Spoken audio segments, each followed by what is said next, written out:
Tere õhtust, kallid kaasteelised. Tänane reaktsioon tuli päris kiiresti. 2 fakti mind, mis tegelikult nagu tohutult häirivad. Esimene on Soome tuumapomm ja teine Eesti-Läti armee vahe. Ja loen Jeremiia raamatu 47. peatükist esimesed 4 salmi. Issanda sõna, mis tuli prohvet Jeremiale vilistite kohta nagu Vaarali ja Assad. Nõnda ütleb Issand.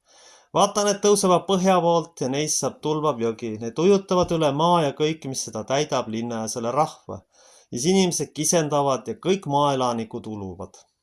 Kui kostad tema täkkude kabjaplagin, tema vankrite mürin, tema rataste ragin, siis ei vaata isad oma laste järele. Nii jõuetud on nende käed.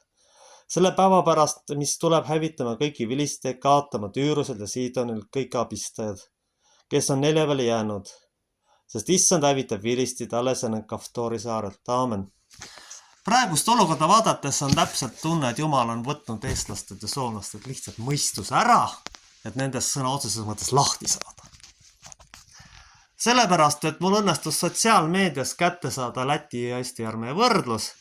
Selgus, et Lätil on näiteks 2 hävitajat, 2 korda rohkem mehi. Nii et riik, kes tahab sõdida Venemaaga, saaks tegelikult peksa lihtsalt ka Läti käest. No, absurd, milleni me oleme jõudnud. Kõik ärplevad, nad võidavad sõja esimeses faasis. Kuulge, mõne venna saaks ise kinnises asutuse saama, kes seal juhib seda süsteemi. Nii lolli juttu annab ikka välja mõelda. See on mingi skisofreeniline vaimustus. Jumal teab millest. Ehk tegelikult suitsidiaalne käitumine.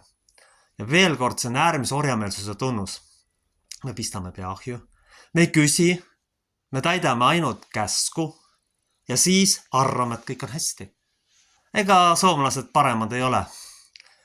Olla nii püüdlik suitsidiaalse käitumisega, et võtta tuumapomm ja taotleda luba Briti hävitajate pealt see visata Venemaa pihta on suitsiid, sest sellele ei jäta Venemaa reageerimata. Mis siis saab? Terve Läänemere regioon saab kahjustatud, kuna mõnede vendade ego lihtsalt ei võimalda kompromisse. Kari egoistidest tüüpe arvavad, et võivad rahvast hävitada lihtsalt selle nimel, et üks globalist kuskil käseb ja üks satanist seda vajab. See ongi see olukord, milleni me jõudnud. Ja tegelikult kogu ühiskond koosneb sellest. Ma ei saa aru sellest asjast, kuidas riik, kes isegi Lätigas peksa saab ta Venemaaga sõdima minna. Piisab, kui 2 hävitajad üle sõidab, teda punktid on kõik kadunud. NATO ei tule iialgi selle peale, et naaberriik võib rünnata. Nii või teisiti tehakse see punkt maa tasa. Sellest tuleks aru saada. Kui Soome peaks viskama aatompomi Venemaale, siis esimene piirkond on Helsingi, kuhu see pannakse. Ja selle tõttu kannatab ka terve Eesti. Me jääme esimesse alasse. Tallinn põhimõtteliselt jääb kiiritustsooni.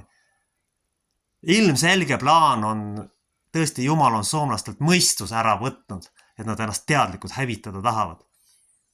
Samamoodi tegid vilistitega. Vilistide puhul oli muidugi veel see asi, et seltsimees Taavet viskas koljati laupa kivi. Aga tegelikult on see mõistus. Eestlastel, soomlastel ei ole mõistus ja selle tõttu on otsustanud Jumal need lihtsalt likvideerida oma lolluse tõttu. Ma olen korduvalt hoiatanud oma videodes. Korduvalt hoiatanud, et see lõpeb halvasti, aga paistab, et keegi eriti ei kuula mind. Peavoolutüübid üldse on vist tõesti programmeeritud ainult rahva hävitamisel. Sellega tuumapommiga saab kindlasti välja vahetada rahvastiku, sest kogu infra tehakse maa tasa. See, kui palju olen kohalikud jobud andke andeks siin provotseerinud idanaabrid, see on lihtsalt idiootsuse tipp. See on suitsiid ja see on patoloogia.